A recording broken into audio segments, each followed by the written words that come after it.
தமிழக அரசு ஒரு உண்மையை வெளியிட வேண்டும். அமெரிக்க நாட்டின் நியூயார்க் கிழக்கு நீதிமன்றத்தில் ஒரு வழக்கு பதிவு செய்யப்பட்டிருக்கிறது. அந்த வழக்கில் தமிழ்நாட்டின் பெயரும் உள்ளடக்கி 5 மாநிலங்கள் பெயர் பட்டியலிலே இடம்பெற்றிருக்கிறது. அதில் இந்திய சூரிய ஒளி மின் உற்பத்தி கழகத்தின் சார்பில் மின்சாரம் பெறுவதற்கான ஒப்பந்தம் செய்யப்பட்டதாகவும் அந்த ஒப்பந்தத்தில் முறைகேடுகள் நடந்திருக்கிறது. அது 5 மாநிலங்கள் பட்டியல். அந்த 5 மாநிலங்களில் தமிழ்நாட்டின் பெயரும் இடம்பெற்றிருக்கிறது. இது இடம்பெற்றதற்கு காரணம் சந்தேகத்தை கிளப்பியிருக்கிறது. குறிப்பாக 2020ஆம் ஆண்டு சூரிய ஒளி மின்சாரம் ஒரு யூனிட்டுக்கு ₹2, அதன் பிறகு ₹2.01 வாங்கப்பட்டிருக்கிறது.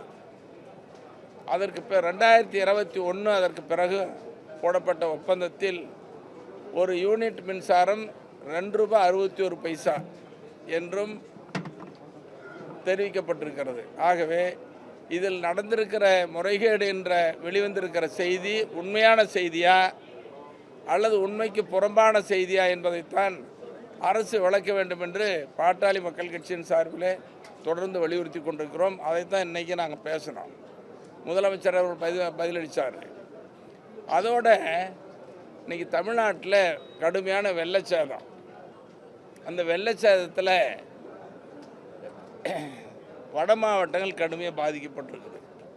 குறிப்பாக சாத்தனூர் அணை அறிவிப்பு இல்லாமல் திறக்கப்பட்டு மிகப்பெரிய வெள்ளச்சேதம். சாத்தனூர் அணைக்கு மேலே தென்பெண்ணை ஆற்றின் கரையோரம் கிருஷ்ணகிரி மாவட்டத்தில் போச்சம்பள்ளி அந்த பகுதியெல்லாம் பாதிப்பு. சாத்தனூர் அணைக்கு கீழே திருவண்ணாமலை மாவட்டத்தினுடைய சில பகுதி, கள்ளக்குறிச்சி மாவட்டம், கடலூர் மாவட்டம், விழுப்புரம் மாவட்டம், இந்த மாவட்டங்கள் கடுமையாக பாதிக்கப்பட்டிருக்கிறது. முதலமைச்சர் உள்ளிட்ட அமைச்சர்கள் நடுவண் அரசின் குழுவெல்லாம் வந்து பார்வையிட்டிருக்கிறாங்க. பார்வையிட்டு விட்டு அதற்கு நிவாரணம் வழங்கப்படுகிறது. அந்த நிவாரணத்தில் மிகப்பெரிய அநீதி இழைக்கப்பட்டிருக்கிறது. ஏன் இந்த பாகுபாடு என்ற கேள்வி எழுப்பியிருக்கிறோம். இப்போ மறுபடியும் சட்டமன்றத்தில் பேச போகிறோம். என்ன பாகுபாடுன்னா, 2023 கடந்த ஆண்டு இதே போல் டிசம்பர் மாதம் கனமழை வெள்ளச்சேதம் சென்னை சுற்றி இருக்கிற பகுதிகளுக்கு இங்கே வெள்ளச்சேதத்துக்கு ஒரு குடும்ப அட்டைக்கு வீட்டுக்கு ₹6000 நிவாரணம் வழங்கப்பட்டது. பாதிக்கப்படாத அடுக்குமாடியில் இருக்கிற வீடுகளுக்கு கூட குடும்ப அட்டைக்கு 6000 வழங்கப்பட்டிருக்கிறது. ஆனால் இப்போ கடுமையான வெள்ளச்சேதம். ஒரே நாளில் 51 சென்டிமீட்டர் மழை பெய்திருக்கிறது.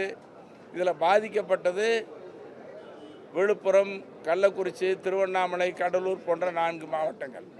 ஆனால் இங்கே வீடுகளுக்கு குடும்ப அட்டைக்கு பாதிக்கப்பட்டவர்களுக்கு குடும்ப அட்டைக்கு வெறும் 2000 தான். ஏன் இந்த பாகுபாடு?